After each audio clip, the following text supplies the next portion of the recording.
안녕하세요. 정다은 변호사입니다. 치열한 삶을 이겨내고 맞은 인생의 황혼기.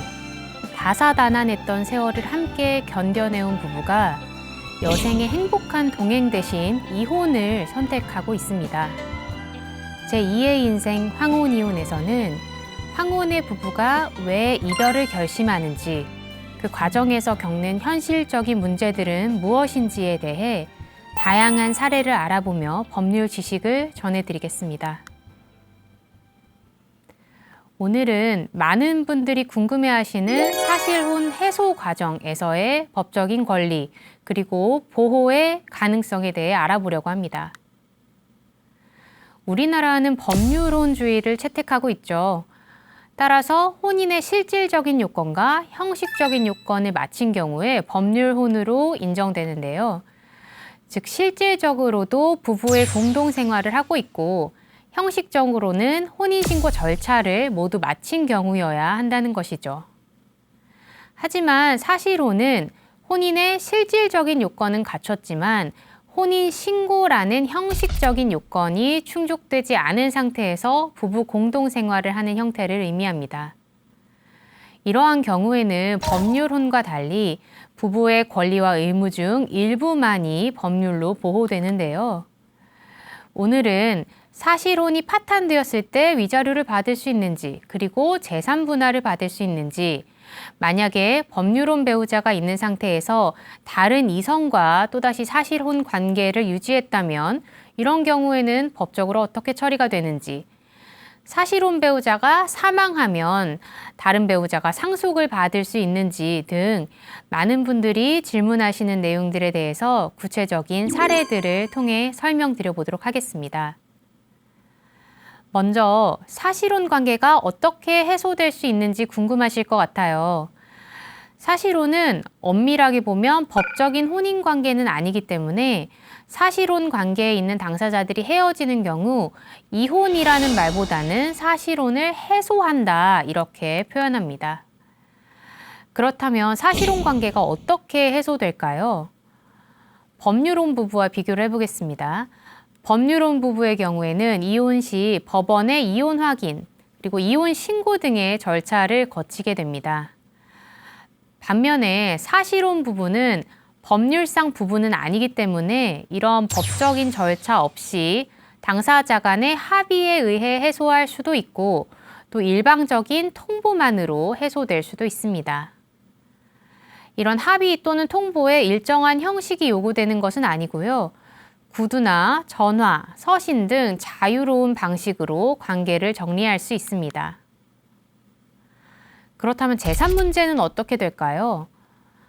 법률혼 이혼의 경우에는 이혼 시에 위자료 청구 그리고 재산 분할 청구가 가능합니다. 사실혼 배우자의 경우에도 상대방에게 위자료와 재산 분할 청구가 가능한데요. 먼저 위자료를 살펴보면요. 사실혼은 부부간 합의 또는 부부 일방의 일방적인 파기에 의해서 해소가 될 수 있지만 이때 정당한 사유 없이 일방적으로 사실혼을 파기한 배우자는 상대방에게 사실혼 파기로 인해 입은 정신적인 고통을 배상할 책임을 집니다. 그리고 만일 위자료에 관해 부부의 합의가 이루어지지 않으면 법원에 그 배상을 청구할 수도 있습니다. 자, 오늘 첫 번째 사례로는 사실혼 관계 해소에서 위자료 청구가 문제된 사례를 말씀드리려고 합니다. 이 사례에서 남편과 아내는 처음에는 동거를 시작했고 또 동거한 지 3개월이 지나 혼인신고를 했습니다. 두 사람 모두 재혼이었고요. 각자의 자녀가 있는 상태였어요. 남편은 전처와 사이에서 딸 1명을 데리고 있었고요. 아내는 전 남편과의 사이에서 딸 2, 그리고 아들 1를 두고 있었습니다. 남편과 아내는 이 아이들을 모두 데리고 함께 혼인 생활을 하기로 하고 재혼을 했던 것이죠. 그런데 재혼한 지 얼마 되지 않아 아내의 아들이 남편의 딸을 성추행하는 사건이 발생했습니다. 이 사건 이후에 두 사람은 협의 이혼을 하기로 하고 법적으로 이혼했다가 다시 재결합해서 사실혼 관계를 유지하게 됐습니다.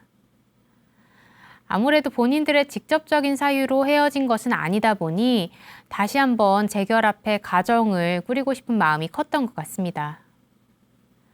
하지만 또다시 아내의 아들이 남편의 딸을 강제추행하는 사건이 발생했고 결국 큰 다툼 끝에 사실혼 관계마저 정리하게 되었습니다. 게다가 아내의 아들은 이웃 동생인 남편의 딸을 강제로 추행했다는 등 성폭력 범죄 처벌 등에 관한 특례법 위반으로 기소돼서 법원에서 유죄 판결을 선고받기도 했습니다. 이후 남편과 아내를 상대로 사실혼 파기의 기책 사유가 아내에게 있음을 이유로 손해배상 청구를 제기하게 된 사건인데요.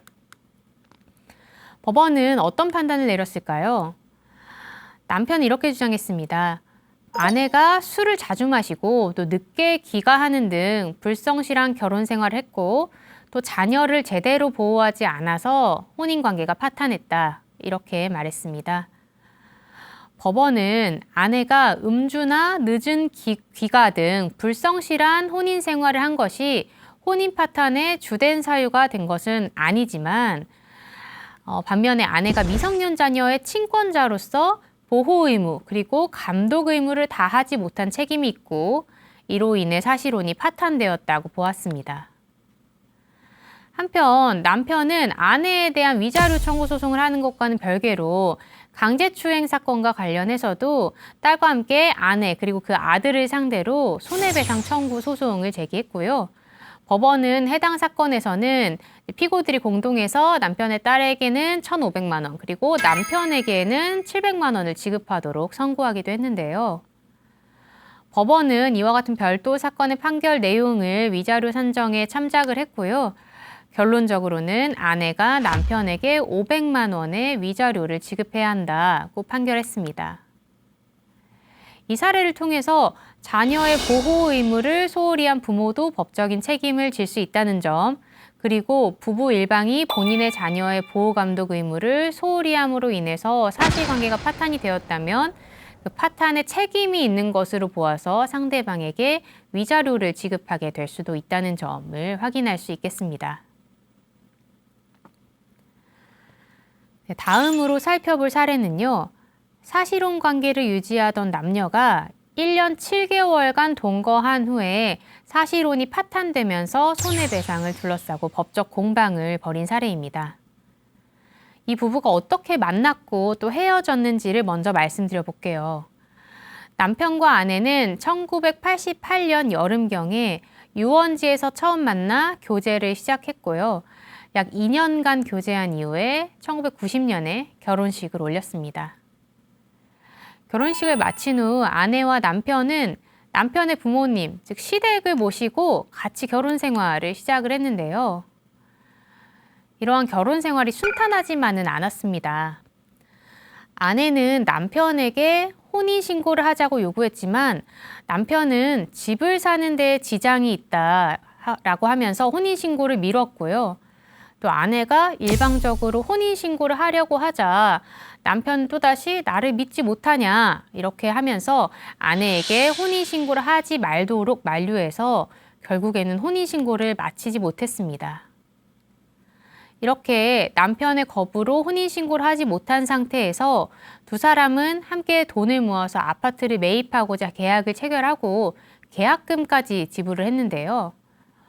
그런데 부부의 계획과는 달리 돈을 마련하는 데 차질이 생겨서 결국에는 중도금과 잔금을 지급하지 못해서 계약이 무산되었고요. 이 과정에서 계약금 역시 위약금으로 잃게 된 것이죠. 남편은 심한 충격을 받아서 직장을 그만두었고요. 또 이후에 자주 과음하면서 늦게 귀가했으며 외박도 잦아졌다고 합니다. 결정적으로 남편이 술집 종업원과 외도를 하면서 귀가하지 않는 일이 심해졌고 결국 언젠가부터는 집으로 돌아오지도 않았습니다. 남편은 한 차례 반성의 의미로 각서를 쓰기도 했는데요.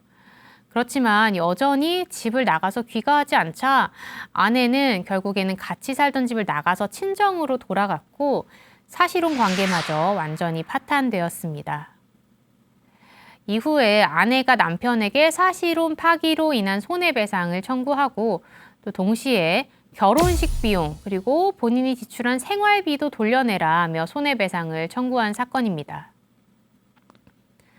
네, 법원은 어떻게 이 사건을 판단했을까요? 먼저 법원은요, 남편이 사실혼을 부당하게 파기한 책임이 있다고 인정했습니다. 법원은 남편의 반복된 외박 그리고 외도를 사실혼 관계를 유지할 의사가 없는 것으로 판단했습니다. 따라서 남편이 사실혼 관계를 부당하게 파기한 책임이 있다고 보고 아내에게 2천만 원을 위자료로 지급하라고 판결했습니다. 다음으로 아내는 결혼식 비용, 예물비, 그리고 사실혼 기간 중 지출한 생활비 등을 포함해서 총 7,200만 원 이상의 손해배상을 청구했는데요. 법원은 이 부분은 인정하지 않았습니다. 결혼식 비용과 예물비는 사실혼 관계가 1년 7개월간이나 지속된 만큼 단순히 금전적인 손해로 볼 수 없다고 판단한 것입니다. 조금 더 쉽게 설명을 드려볼게요. 결혼식이라는 것은 결혼을 사회적으로 인정받기 위한 의식인 것이고 또 결혼식을 올렸다는 사실만으로 부부 공동체로서 혼인 생활을 반드시 하게 되는 것은 아니겠죠. 이처럼 결혼식이라는 의식이 혼인 여부를 판단하는 데 있어서 중요한 요소인 것은 맞지만 예를 들어 결혼식만 올리고 혼인신고를 하지 않았다면 법률론으로는 볼 수 없고 또 혼인신고뿐 아니라 부부로서 같이 생활조차 한 적이 없다면 이때는 사실혼도 성립하지가 않겠죠. 그렇다면 만약에 결혼식은 올렸지만 바로 관계가 깨지고 또 짧은 시간 내에 혼인이나 사실혼으로 이어지지 못하는 경우라면요. 이때는 이미 올린 결혼식은 무의미한 것이 되고 또 그에 소요된 비용도 무용한 지출이라고 볼 수도 있겠죠. 이런 경우에 있어서는 그 비용을 지출한 당사자는 사실혼 관계 파탄에 책임이 있는 당사자에게 돈을 돌려달라고 요구할 수도 있습니다. 하지만 이 사건처럼 결혼식을 올린 후에 1년 7개월 동안이나 부부처럼 함께 생활을 했다면요. 결혼식 비용은 단순히 낭비가 아니고 혼인 생활을 위한 정당한 지출로 보아야 합니다.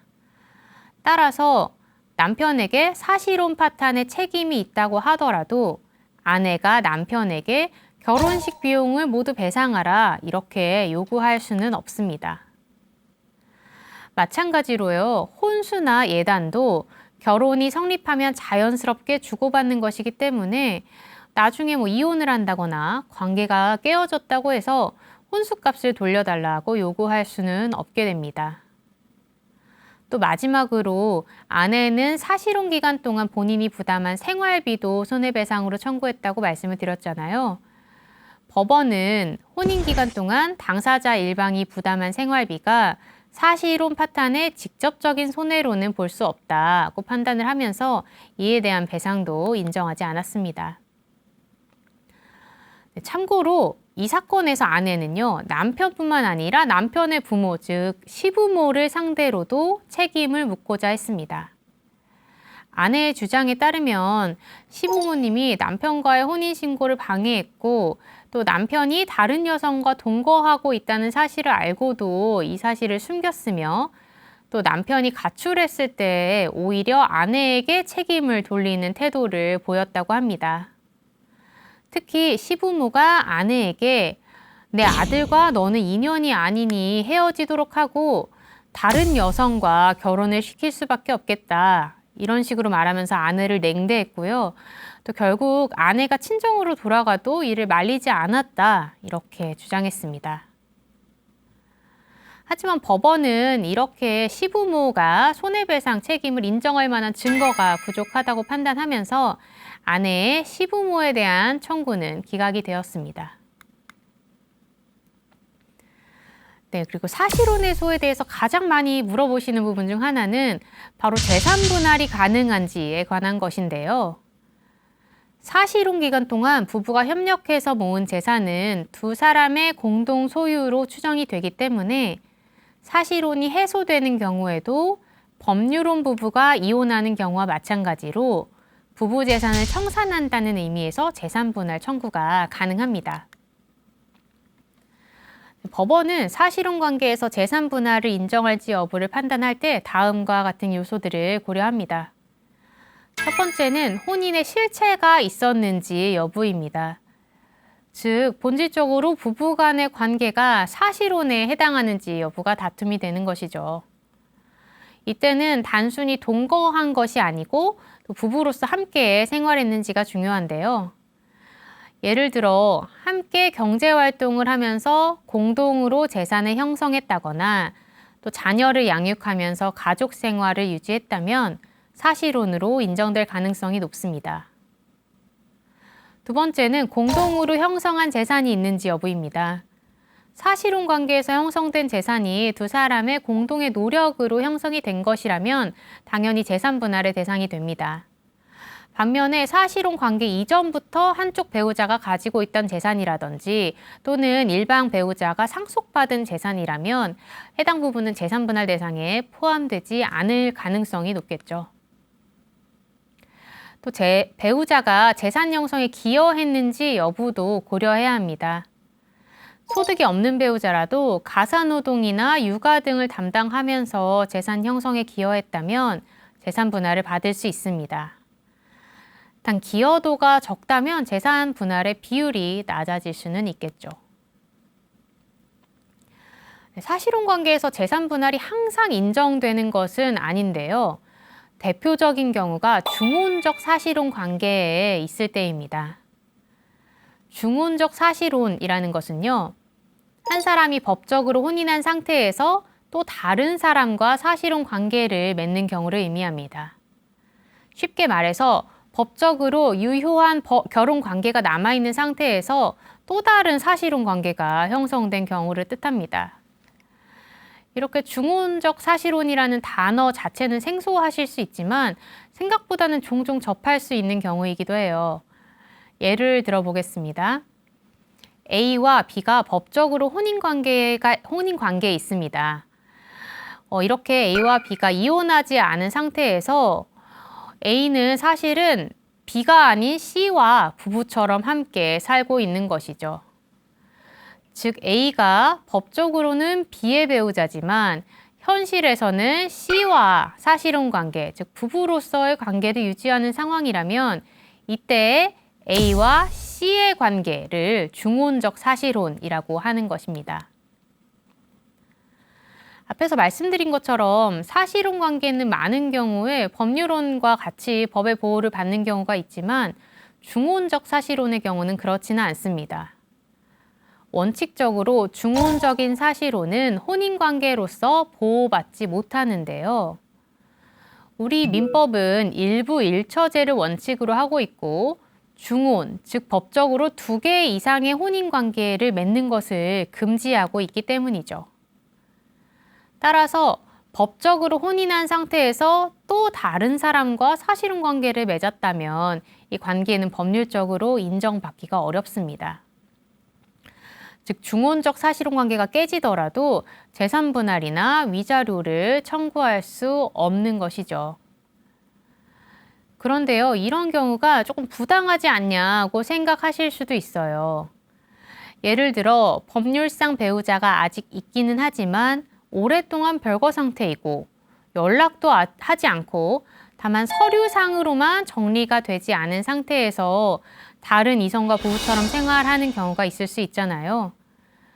이럴 때도 서류상 부부가 아니라는 이유로 법의 보호를 전혀 받지 못한다면 사실혼 배우자에게 오히려 형평에 반하는 결과가 될 수도 있겠죠.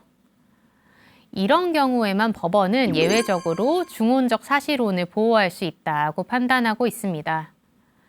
즉 법률혼 배우자와의 관계가 사실상 완전히 파탄이 나 있고 단순한 서류 절차만 남아있는 경우라면 법원은 예외적으로 중혼적 사실혼도 법률혼에 준해서 보호할 필요가 있다고 판단을 하고 있습니다.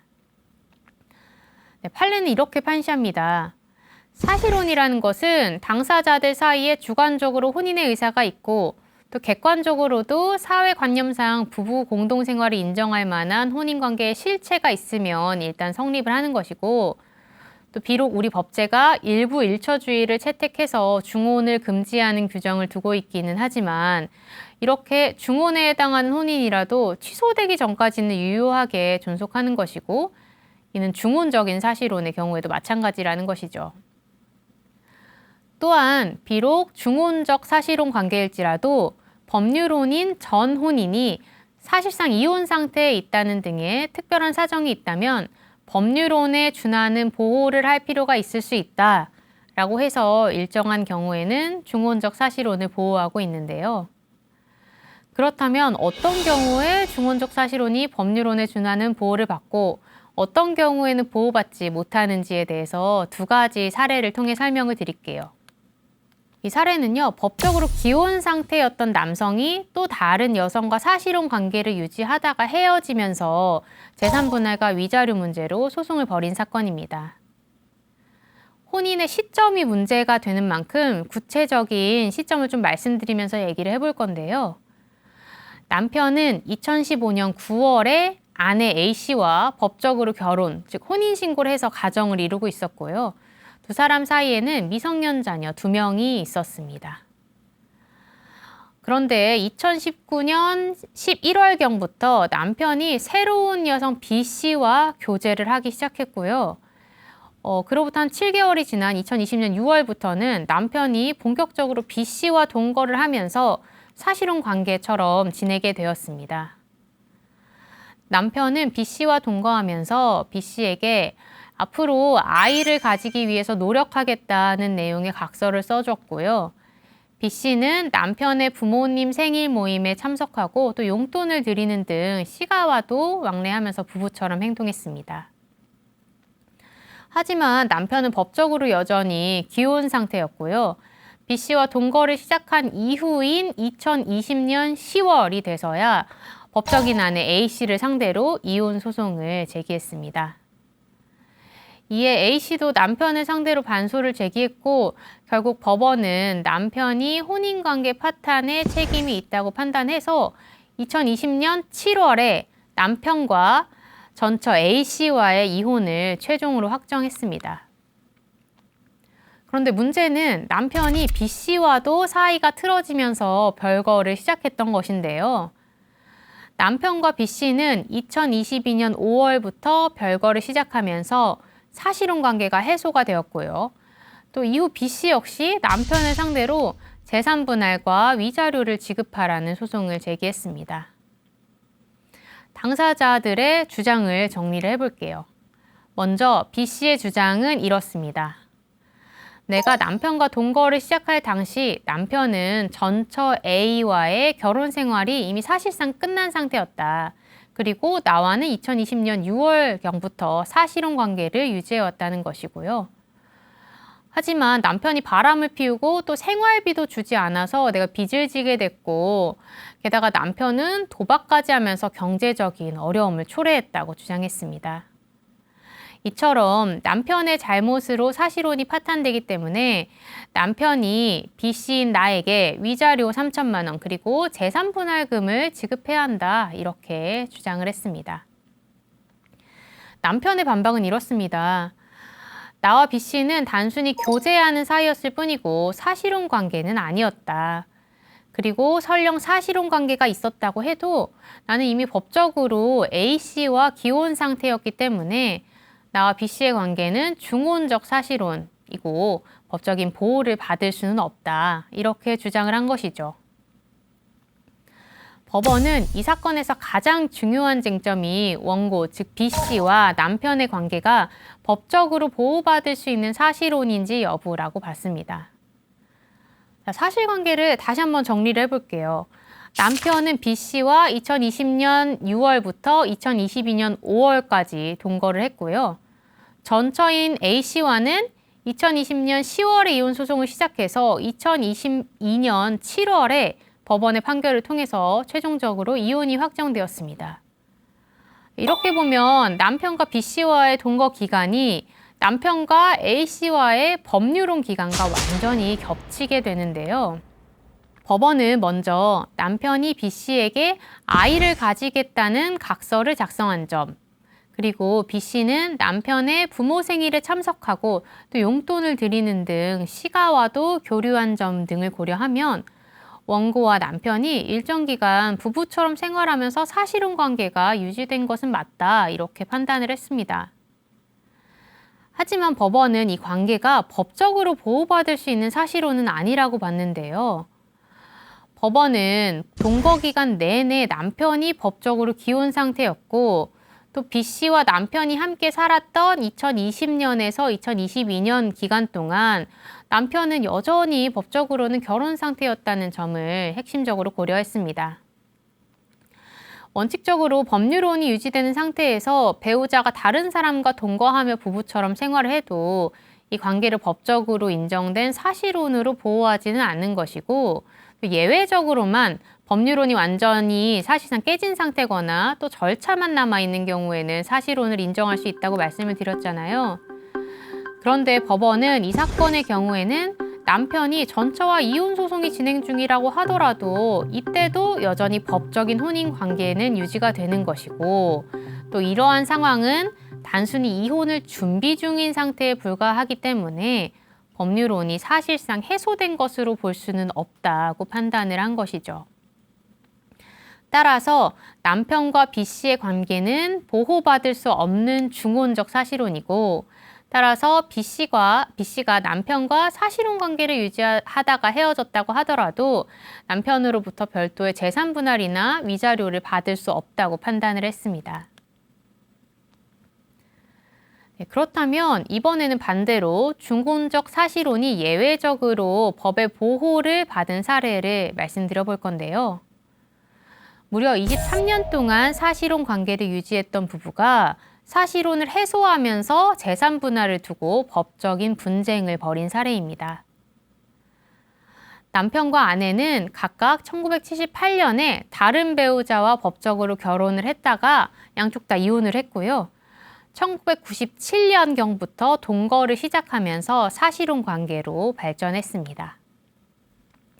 아내의 경우에는 동거 시작 직전인 1997년 초에 전 배우자와 이혼을 했고요. 근데 반면 남편의 경우에는 동거를 시작한 이후 약 3년이 지난 2020년에야 전 배우자와 이혼을 했습니다. 즉 남편이 법적으로 이혼하기 전부터 두 사람이 동거를 하기 시작을 했고, 그때부터 23년간 사실혼 관계를 유지해 왔던 것이죠. 남편은 무속인으로 일하면서 생계를 유지했는데요. 아내는 남편이 무속업을 할 때 운전을 해주거나 또 공양미와 제사에 필요한 물품을 사다 주는 등 남편의 일을 도우며 함께 생활했습니다. 그렇지만 아내가 별도의 외부 경제 활동을 한 것은 아니고요. 생활비는 대부분 남편이 부담했다고 합니다. 두 사람은 사실혼 관계를 지속하면서 사회적으로도 부부로 인정받는 모습을 보였습니다. 아내의 딸이 결혼할 때 남편과 함께 부모로서 상견례를 하고 결혼식에 혼주로 함께 참석을 하기도 했고요. 아내 역시 또 남편의 가족들과 함께 여행을 다니면서 친밀한 관계를 유지했다고 합니다. 하지만 경제적인 문제로 인해서 두 사람 사이의 갈등이 점점 커지기 시작했는데요. 남편은 아내가 경제활동을 하지 않으면서도 경제활동을 도맡아 하는 자신에게 무심하다고 느꼈고요. 반면에 아내는 남편이 경제적으로 자신을 너무나 통제하려 한다고 생각을 했습니다. 그러던 중에 결국 2020년경에 아내가 일방적으로 사실혼 관계를 종료하겠다고 통보하면서 두 사람의 관계가 완전히 끝나게 됐습니다. 이 사건에서 핵심 쟁점은 23년간 유지된 사실혼 관계가 해소된 후에 재산을 어떻게 나눌 것인가였습니다. 아내는 사실혼 기간 동안 남편과 함께 생활하면서 본인이 기여한 부분이 크기 때문에 재산 분할을 받을 권리가 있다, 이렇게 주장했습니다. 그런데 남편은 자신이 아내와 동거를 시작할 당시에 아직 이혼을 하지 않았고 또 전처와 법적으로 결혼한 상태였다고 말씀을 드렸잖아요. 이런 점을 이유로 아내와의 사실혼 관계가 중혼적 사실혼으로서 법의 보호를 받을 수 없는 관계다.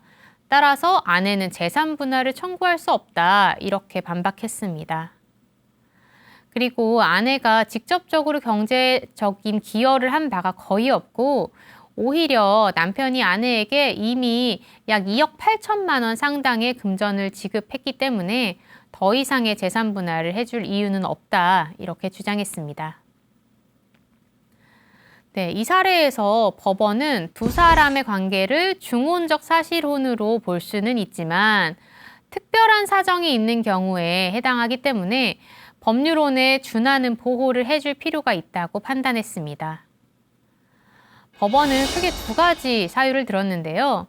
첫 번째로는 남편과 아내가 무려 23년이라는 매우 긴 기간 동안 사실혼 관계를 유지했다는 것이고요. 또 두 번째로는 남편이 아내와 동거를 시작할 당시에 전처, 즉 당시의 법률혼 배우자와 사실상 별거 상태였고 남편과 전처는 서로 경제적으로 독립된 생활을 했고 또 자녀에 대한 양육비나 부양 의무도 전혀 이행하지 않았다는 것이죠. 즉 아내와의 사실혼 관계가 시작될 당시에 남편과 당시의 법률혼 배우자는 완전히 교류가 끊긴 상태였고 또 부부관계의 실체도 전혀 없었다는 점을 중요하게 봤습니다. 이러한 사정을 종합적으로 고려해서요. 법원은 사실혼 관계가 법률혼과 유사하게 보호받을 필요가 있는 경우라고 봤고요. 결국 아내도 재산 분할을 청구할 수 있다고 인정했습니다. 네, 그렇다면 재산 분할의 기준은 어떻게 될까요? 재산 분할은 사실혼 관계가 해소된 시점을 기준으로 합니다. 이 사건에서는 아내가 사실혼 해소를 통보한 2020년경을 기준으로 재산 분할이 진행이 되겠죠. 분할 대상이 되는 재산으로는 남편 명의의 토지, 건물, 그리고 동거 기간 동안 형성된 재산이 모두 포함되게 됩니다. 재산 분할 비율은 재산 형성에 있어서 부부 간의 기여도를 고려하게 되는데요. 이 사건에서 법원은 아내가 35%, 그리고 남편이 65%를 기여한 것으로 판단했습니다. 법원은요, 남편이 무소겁을 통해서 경제적인 수익을 창출을 했고 아내는 운전 및 보조 역할을 하긴 했지만 직접적인 수익 창출에는 기여하지 않았던 점, 그리고 아내가 부동산 취득 당시에 경제적인 기여를 한 바가 없었던 점, 또 아내는 남편과 함께 동거하면서 남편 명의로 된 부동산에서 살았지만 직접적인 금전적인 투자는 하지 않았고 투자 부분은 남편이 도맡아 했던 점, 그리고 남편이 사실혼 기간 동안 아내에게 생활비 그리고 용돈 명목으로 약 2억 8천만 원을 지급을 했고 아내는 이를 부부 공동생활을 위해서 사용한 것이 아니고 개인적으로 보유했던 점 등을 고려했습니다. 결국 법원은 남편이 아내에게 재산분할금 2억 원을 지급을 하라고 판단했습니다. 이번에 말씀드린 사례를 통해서 부부가 오랜 기간 동안 사실혼 관계를 유지했다면 법원은 이를 중혼적 사실혼이라고 하더라도 일정 부분 보호할 가능성이 있다는 점을 주목할 수 있겠습니다. 그리고 사실혼 관계에서 재산 형성에 대한 기여도가 인정된다면 재산 분할 역시 청구할 수 있다는 점 다시 한번 확인할 수 있겠습니다. 네, 이렇게 법원은 위자료 또는 재산 분할 청구에 있어서는 사실혼을 법률혼과 유사하게 보호하고 있는 것을 알 수 있는데요. 그렇다면 어떤 분들은 사실혼 관계가 법률혼 관계랑 동일한 것이 아닌가요? 이혼 절차도 번거로운데 꼭 혼인신고 해야만 될까요? 이렇게 생각하실 수도 있습니다. 다만 그렇지는 않은데요. 대표적으로 사실혼 배우자는 법적인 상속권이 없다는 점을 알아두셔야 합니다. 민법 제1003조 제1항에 의하면 배우자는 다른 상속인이 있으면 공동으로 또 다른 상속인이 없으면 단독으로 상속인이 되는 것으로 규정하고 있습니다. 여기에서 말하는 배우자는 혼인신고를 마친 법률상 배우자를 의미하기 때문에 사실혼 배우자는 재산을 상속받을 수 없는 것이 원칙입니다. 예를 들어볼까요? A씨와 B씨는 사실혼 관계로 20년 동안 함께 살아왔습니다. 그런데 A씨가 갑자기 사망하는 경우 A씨의 재산은 법적으로는 B씨에게 상속이 되지 않고요. A씨의 자녀, 부모, 형제, 자매 등의 순서로 상속이 이루어지고요. 만약에 A씨가 B씨 외에 법적으로 결혼한 배우자가 따로 있었다면 그 법률혼 배우자가 자녀 등과 함께 우선적으로 상속을 받게 됩니다. 사실혼 배우자에게 상속권을 인정하지 않는 이런 민법 조항의 위헌성에 대해서 좀 논란은 있었는데요. 헌법재판소는 사실혼 배우자에게 상속권을 인정하지 않는 것이 상속인에 해당하는지 여부를 객관적인 기준에 의해서 파악할 수 있도록 함으로써 상속을 둘러싼 분쟁을 방지하고 또 상속으로 인한 법률 관계를 조속히 확정시키고 또 거래의 안전을 도모하기 위한 것이다 라고 해서 합헌 결정을 내린 바 있습니다. 따라서 사실혼 관계를 유지하고 있었더라도 혼인신고를 하지 않았다면 배우자의 사망 시 법적으로는 상속권이 없습니다. 예외적으로 사실혼 배우자가 사실혼 관계를 입증한다면 법률혼 배우자와 마찬가지로 주택임대차보호법상 임차인의 지위를 이어받을 수 있고 또 각종의 연금을 받을 권리는 인정이 될 수 있겠지만 이러한 권리는 완전한 상속권과는 차이가 크기 때문에 상속을 염두에 두고 계시는 경우에는 혼인신고를 통해 법률혼 관계가 성립되도록 하거나 그렇지 않은 경우에는 유언 또는 생전 증여 등을 통해서 사망 후에 재산 상속을 대비하시는 것이 좋겠습니다. 네, 자녀 문제 또한 중요한 부분입니다. 사실혼 부부 사이에서 출생한 자녀는 혼인 외에 출생자로 간주됩니다. 다만 아버지가 친자식임을 인지한 경우에는 자녀에 대한 친권과 양육권을 부부가 공동으로 행사하게 되겠고요. 또 사실혼 관계가 해소된 경우에는 부부가 합의해서 자녀의 친권, 양육자 및 양육 사항을 정하고 또 합의가 이루어지지 않는다면 법원에 그 지정을 청구할 수 있겠습니다. 네, 오늘은 사실혼 관계에서의 법적 보호 가능성을 다양한 사례를 통해서 살펴봤습니다. 정리해보면 먼저 혼인신고하지 않은 부부라고 하더라도 사실혼 관계로서 부부 공동생활의 실체가 인정된다면 위자료와 재산 분할이 가능하겠고요. 다만 법률혼 관계가 이미 유지되고 있는 상태에서 다른 사람과 사실혼을 맺었다면 원칙적으로는 법적인 보호를 받기 어렵습니다. 그리고 사실혼 배우자 일방이 사망하는 경우 법적으로 상속권은 없기 때문에 유언장 작성이나 생전 증여 등을 사전에 법적인 조치를 취하는 것이 중요하다는 점 알아두시면 좋겠습니다. 네, 이처럼 사실혼 관계는 법률혼과 비슷해 보이기도 하지만 또 법적으로 보호받을 수 있는 범위에 큰 차이가 있을 수가 있기 때문에 현재 사실혼을 유지하고 계신다면 사전에 법적인 권리 그리고 재산 보호 방안을 꼭 확인해 보시는 것이 중요하다는 점 다시 한번 강조드립니다. 오랜 세월 함께해온 부부가 이혼을 결심하는 것은 비단 두 사람만의 일이 아닙니다. 어려운 결정을 하시기 전에 진솔한 대화와 진심 어린 이해로 서로를 다시 한번 돌아봐 주십시오. 그래도 할 수밖에 없는 결심이라면 저희 제2의 인생 황혼이혼이 올바른 선택을 돕는 길잡이가 되어드리겠습니다. 함께해 주셔서 고맙습니다.